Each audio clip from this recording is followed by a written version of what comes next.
jaws and claws. What if I told you that right now, as you're watching this video, there's a silent war happening across America? A war where the enemy isn't human, but something far more dangerous, and it's already winning. In 2019, a woman in Texas stepped outside her home and was literally torn apart by an army of invaders. Power grids across major cities go dark without warning. Entire ecosystems that took millions of years to evolve are being destroyed in mere decades. And the most terrifying part? Most Americans have no idea this is happening. But here's what's really going to shock you. The 4 locations I'm about to show you aren't just random invasion sites. They're actually connected in a way that reveals the true scope of this crisis. And by the end of this video, you'll understand why scientists are calling this America's greatest ecological threat. But first, let me tell you about a place where the apocalypse has already begun. Picture this. You're driving through the Florida Everglades at dawn. Something's wrong. The silence is deafening. No birds chirping.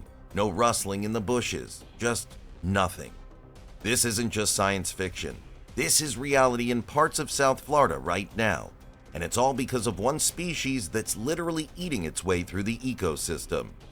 The Burmese python didn't just invade Florida. It conquered it. These massive predators, some reaching over 20 feet long, have virtually eliminated 80% of mammals in the Everglades.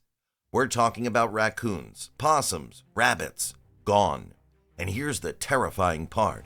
When you remove that many animals from an ecosystem, everything else can collapse like dominoes. But wait, it gets worse, because the pythons aren't working alone. While pythons are devouring mammals above ground, invasive tegu lizards and feral hogs are literally digging up the future, destroying turtle and alligator nests before they can hatch. And remember those missing raccoons? They used to eat millions of invasive Brazilian apple snails each year. Now those snails are exploding in population, completely overgrazing the marshes. But here's what makes Florida truly terrifying. It's not just about the wilderness. These invaders have declared war on human civilization itself. Green iguanas routinely knock out power to entire neighborhoods by climbing onto transformers.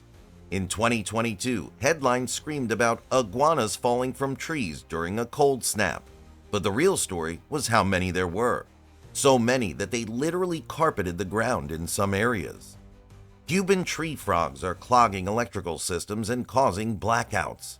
Cane toads are poisoning family pets. And in 2020, escaped monkeys were spotted in Miami suburbs. Monkeys that can carry diseases deadly to humans. The 2019 feral hog attack I mentioned earlier, Florida has one of the largest feral hog populations in the country. These aren't cute farm animals, they're 300-pound killing machines with razor-sharp tusks, and they've been known to charge humans when cornered. But Florida's crisis is just the beginning, because 2,500 miles away in the Pacific, there's a place where the invasion is even more complete. Hawaii should be called the extinction capital of the world, and that's not hyperbole, it's a scientific fact. Here's what makes Hawaii's situation so heartbreaking. These islands evolved in complete isolation for millions of years. No snakes, no predatory mammals, no large predators at all. Hawaiian wildlife was like a peaceful civilization that had never known war until the invaders arrived. In 1883, someone had a brilliant idea. Import small Indian mongooses to control rats in the sugar plantations. There was just one tiny problem. Mongooses hunt during the day, rats at night. So instead of solving the rat problem, they created a mongoose problem and rats problem. And suddenly, Hawaii's ground nesting birds were being hit by a devastating 1-2 punch. But it gets worse. Add feral cats to the mix, and now you have a 3-pronged attack on Hawaii's native birds. The result? Multiple species extinct forever, and others hanging on by a thread. The state bird, the nene goose, nearly went extinct. Hawaii's beautiful honey creeper birds now only survive in high-elevation forests where predators can't reach them. But even there, they're not safe. Here's the plot twist that makes this story even more tragic. Mosquitoes. Tiny mosquitoes carrying bird malaria and pox have created a death zone below 4,000 feet elevation. Any native bird that ventures too low dies. And as climate change warms the mountains, This death zone is creeping higher, shrinking the bird's last refuge. But the real kicker?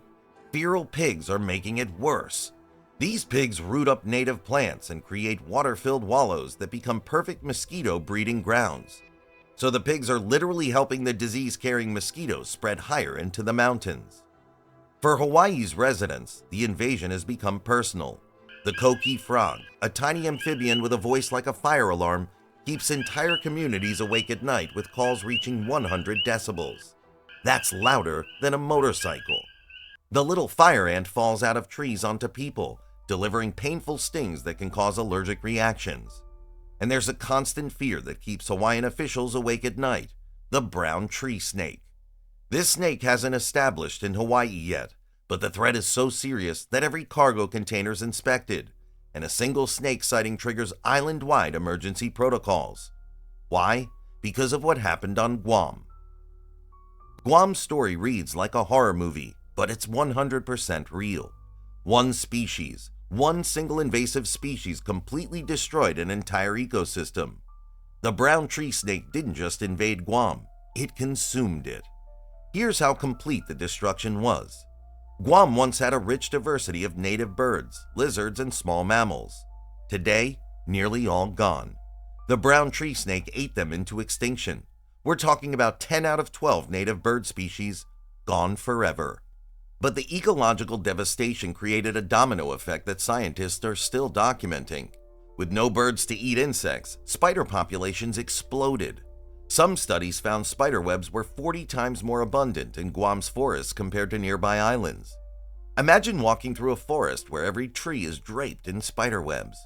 Without fruit-eating birds, trees can't disperse their seeds properly. Seedlings now just drop beneath parent trees where they're destroyed by fungus and pests. The entire forest ecosystem is slowly collapsing. And here's the nightmare scenario that keeps scientists awake.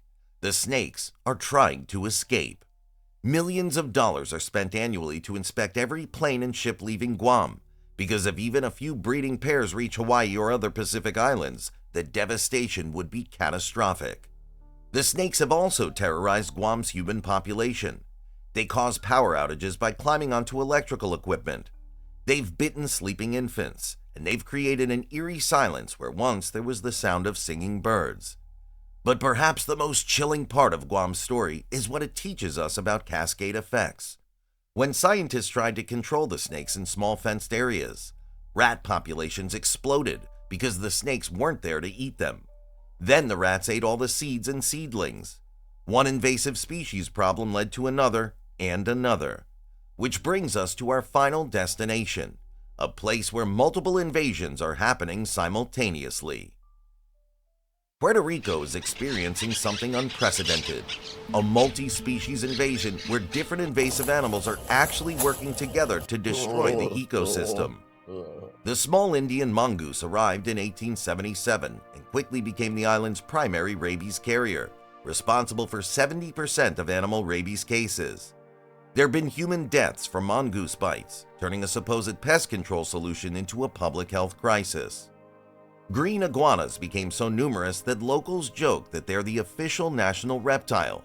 These iguanas have caused car accidents, forced airplane landings to be aborted when they wandered onto runways, and triggered major power outages affecting thousands of residents. But here's where it gets really weird. Different invasive species are creating unexpected interactions. Escaped monkeys, yes, there are wild monkeys in Puerto Rico, have learned to raid iguana nests for eggs. Feral dogs hunt the monkeys. Mongooses eat almost anything smaller than themselves, including young monkeys and pets. The result is an ecosystem that looks like a bizarre mix of animals from different continents. African monkeys in the trees, South American iguanas on the ground, Asian mongooses in the walls, and Caribbean cane toads in the drainage ditches. For Puerto Rico's native species, it's been devastating. The endangered Puerto Rican parrot has to contend with rats and cats raiding their nests. Native tree seedlings can't establish because invasive pigs disturb the soil, iguanas eat the sprouts, and rats consume the seeds. And here's the connection I promised you at the beginning. All four of these locations share something crucial. What connects Florida, Hawaii, Guam, and Puerto Rico isn't just invasive species. It's how these invasions reveal the hidden vulnerability of America's ecosystems. Each location represents a different type of ecological apocalypse. Florida shows us what happens when predators run wild in continental ecosystems. Hawaii demonstrates how island isolation makes entire ecosystems sitting ducks for invasion. Guam proves that a single species can trigger total ecosystem collapse. And Puerto Rico reveals how multiple invasions can create unprecedented ecological chaos. But here's the really terrifying part. These aren't isolated incidents. They're early warning signs of what's coming to the rest of America. Every year, new invasive species are detected across the United States. Global trade is accelerating the rate of introductions. And once an invasive species establishes itself, removal becomes exponentially more difficult and expensive. The woman killed by feral hogs in Texas? That's the human cost of delayed action. The billions spent on power outages caused by iguanas and snakes?